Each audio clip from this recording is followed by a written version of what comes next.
Baiklah, Assalamualaikum warahmatullahi wabarakatuh. Kami dari kelompok suku Minangkabau yang beranggotakan saya sendiri Nurfalia Susanti, NIM 2104263.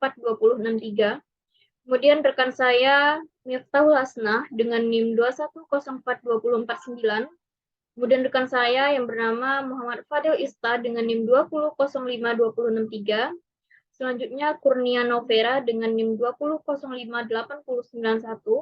Dan yang terakhir rekan saya 2104216. Nah, jadi di sini kami akan menjelaskan tentang bagaimana suku Minangkabau yang terdapat di Sumatera Barat.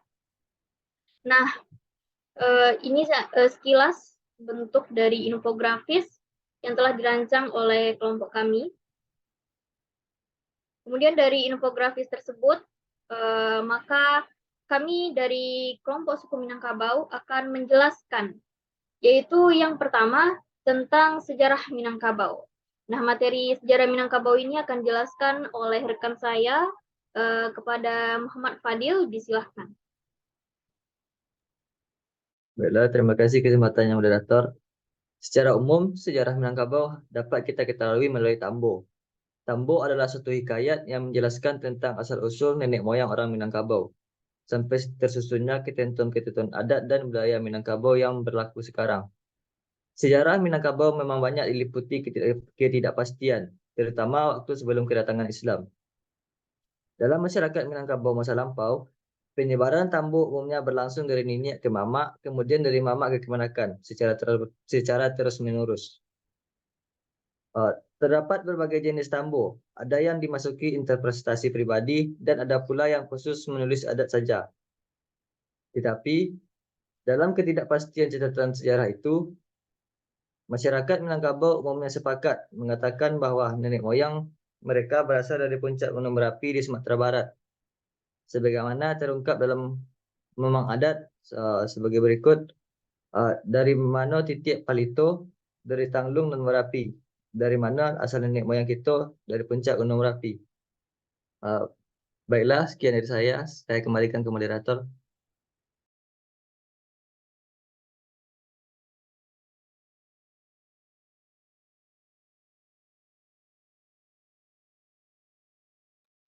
Oke, baiklah, terima kasih kepada Muhammad Fadil. Oke, materi selanjutnya yang akan dijelaskan oleh saya sendiri tentang persebaran suku Minangkabau. Nah, secara geografis, persebaran etnik Minangkabau meliputi seluruh daratan Sumatera Barat, separuh daratan Riau, bagian utara Bengkulu, bagian barat Jambi, pantai barat Sumatera Utara, barat daya Aceh, dan Negeri Sembilan di Malaysia. Orang Minang sangat menonjol di bidang perniagaan sebagai profesional dan intelektual. Mereka merupakan pewaris dari tradisi lama Kerajaan Melayu dan Sriwijaya yang gemar berdagang dan dinamis. Lebih dari separuh jumlah keseluruhan anggota masyarakat ini berada di dalam perantauan. Diaspora Minangkabau pada umumnya bermukim di kota-kota besar seperti Jakarta, Bandung, Pekanbaru, Medan, Batam, Palembang, Bandar Lampung, dan Surabaya. Nah, di luar wilayah Indonesia, etnis Minang itu terkonsentrasi di wilayah Kuala Lumpur, Seremban, Singapura, Jeddah, Sydney, dan Melbourne. Nah, selanjutnya materi selanjutnya akan dijelaskan oleh Nabel. Pada Nabel, disilahkan.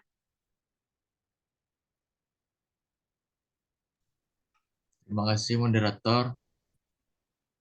Populasi Minangkabau. Berdasarkan hasil sensus penduduk dari Badan Pusat Statistik pada 2010, suku Minangkabau berada di urutan ke-7 suku dengan populasi terbanyak di Indonesia. Terdapat lebih dari 6 juta suku Minang yang tersebar di berbagai daerah di tanah air. Suku Minangkabau yang berasal dari Provinsi Sumatera Barat menjadi suku dengan populasi terbanyak ke-7 di Indonesia. Jumlah populasi suku Minangkabau mencapai 6.462.713 jiwa atau setara dengan 2,73% total penduduk Indonesia. Suku ini sebagian besar tinggal di tanah asalnya, yakni Sumatera Barat dengan Padang sebagai ibu kota provinsi. Besar tinggal di tanah asalnya, penduduk Sumatera Barat berjumlah 4,8 juta jiwa. Ini didominasi masyarakat beretnis Minang. Karena itu, wajar saja jika Sumatera Barat dikenal lewat suku Minangkabau. Suku Minangkabau memiliki budaya senang merantau. Mereka menyebar di seluruh Indonesia hingga ke mancanegara dalam berbagai macam profesi dan keahlian. Dengan jumlah populasi yang relatif kecil, 2,7% dari penduduk Indonesia, Minangkabau merupakan salah satu suku tersukses dengan pencapaiannya. Terima kasih. Saya kembalikan ke moderator. Oke, baiklah. Terima kasih Pak Nabel. Materi selanjutnya yaitu tentang tokoh sentral atau tokoh-tokoh Minangkabau yang berpengaruh dari NKRI. Nah, materi tersebut akan dijelaskan oleh rekan saya kepada Kurnia, disilahkan. Baik, terima kasih moderator. Untuk materi selanjutnya yaitu tokoh sentral atau tokoh yang berpengaruh dari Minangkabau untuk NKRI. Yang pertama yaitu Muhammad Hatta. Muhammad Hatta ini atau populer sebagai nama Bung Hatta lahir di Bukit Tinggi, Sumatera Barat pada tanggal 12 Agustus 1902 dan meninggal di Jakarta pada tanggal 14 Maret 1980 pada umur yang ke-77 tahun. Ia merupakan seorang pejuang, negarawan, dan juga wakil presiden Indonesia yang pertama. Ia mundur dari jabatan wakil presiden pada tahun 1956 karena berselisih dengan Presiden Soekarno. Muhammad Hatta ini dikenal sebagai Bapak Koperasi Indonesia. Ia lahir dari keluarga ulama Minangkabau, Sumatera Barat. Ia menempuh pendidikan dasar di Sekolah Melayu Bukit Tinggi pada tahun 1913 sampai 1916 dan melanjutkan studinya ke European Language School atau ELC di Padang. Selanjutnya yaitu Muhammad Yamin. Muhammad Yamin ini memiliki darah Sumatera Barat yang kental. Ia lahir di Talawi, Sawah Lunto, Sumatera Barat pada 23 Agustus 1903. Setelah aktif dan memimpin Mijong Sumatera Nenbon, Yamin ini mulai aktif mengemukakan gagasan tentang persatuan Indonesia. Sebagai seorang sastrawan dan penyair, salah satu cara yang diyakini Yamin dapat menjadi alat persatuan adalah bahasa. Gagasan ini pun diucapkan lantang dalam Kongres Pemuda I melalui pidatonya, kemungkinan bahasa-bahasa dan kesusastraan di masa mendatang, yang menyodorkan bahasa Melayu sebagai bahasa persatuan. Saya yakin seyakin-yakinnya bahwa bahasa Melayu lambat laun akan menjadi bahasa pergaulan dan bahasa persatuan yang ditentukan untuk orang Indonesia. Dan kebudayaan Indonesia masa depan akan mendapatkan pengungkapannya dalam bahasa itu. Demikian pidato Yamin yang dikutip dari buku Cendekiawan dan Kekuasaan dalam Negara Orde Baru pada 2003. Pidato itu dapat merespon baik dari para pemuda yang hadir dalam Kongres.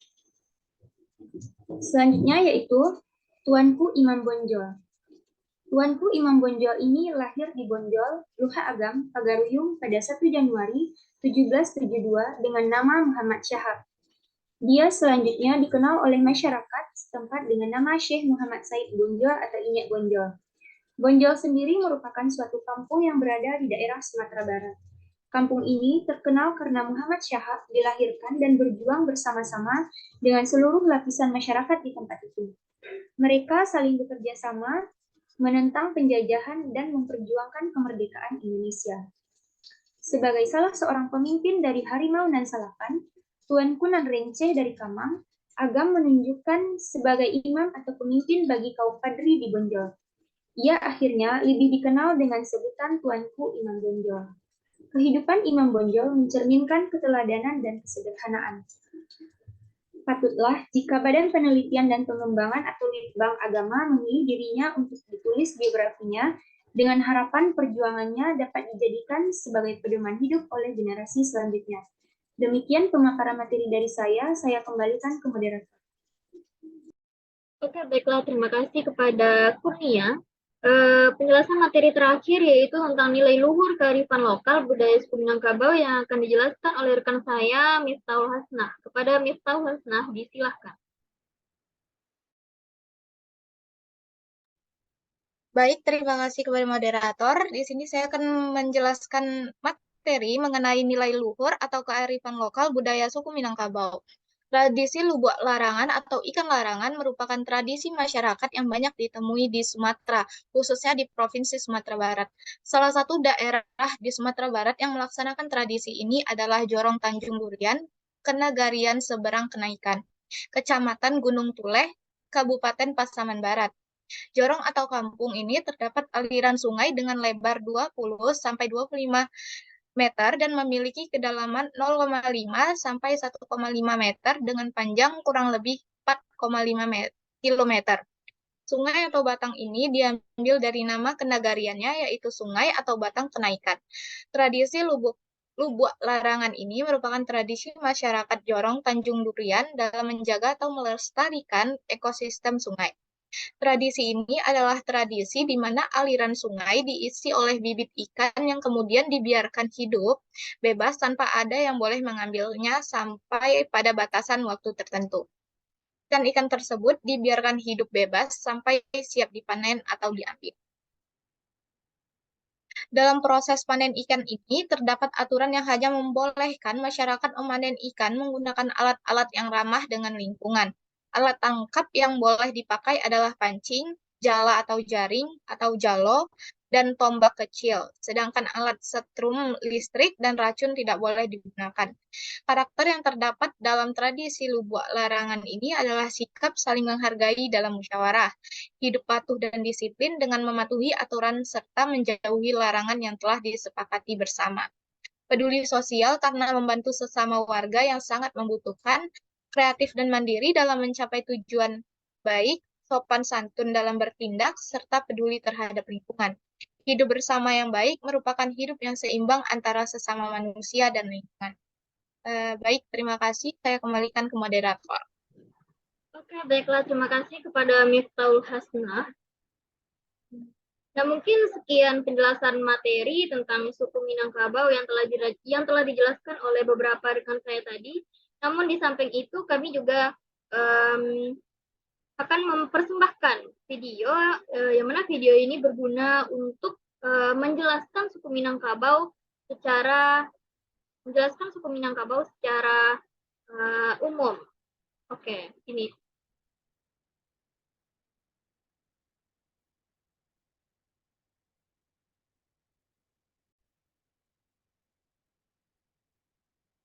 Oke, silahkan menyaksikan.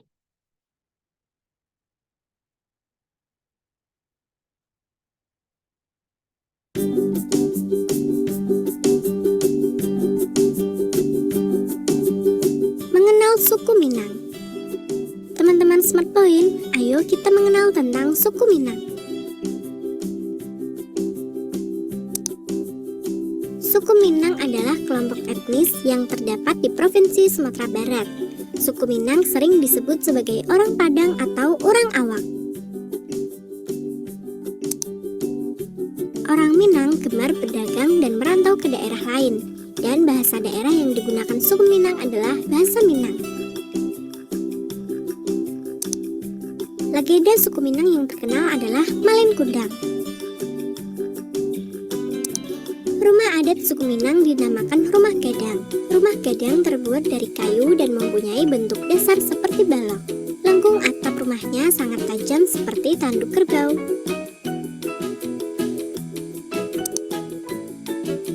Atap rumah terbuat dari ijuk. Bentuk atap rumah yang melengkung dan runcing ke atas itu disebut gonjong. Karena atapnya berbentuk gonjong, maka disebut rumah bagonjong. Alat musik tradisional suku Minang adalah talempong. Talempong dimainkan dengan cara dipukul. Alat musik khas Minang yang lain adalah saluang. Saluang dimainkan dengan cara ditiup. Tarian khas suku Minang adalah tari pasambahan dan tari piring. Tari pasambahan biasanya ditampilkan dalam pesta adat.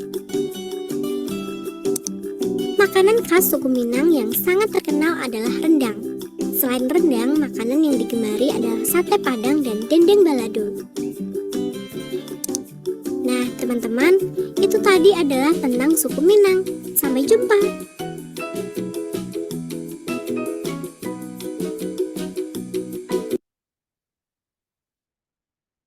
Oke, mungkin itu merupakan sebuah video yang menjelaskan tentang apa aja sih yang ada di dalam suku Minangkabau yang terletak di Sumatera Barat.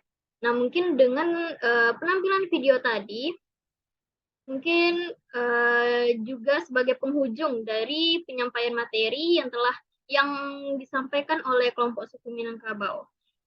Terima kasih atas perhatian semuanya. Mohon maaf atas kesalahan dan kekhilafan. Assalamualaikum warahmatullahi wabarakatuh.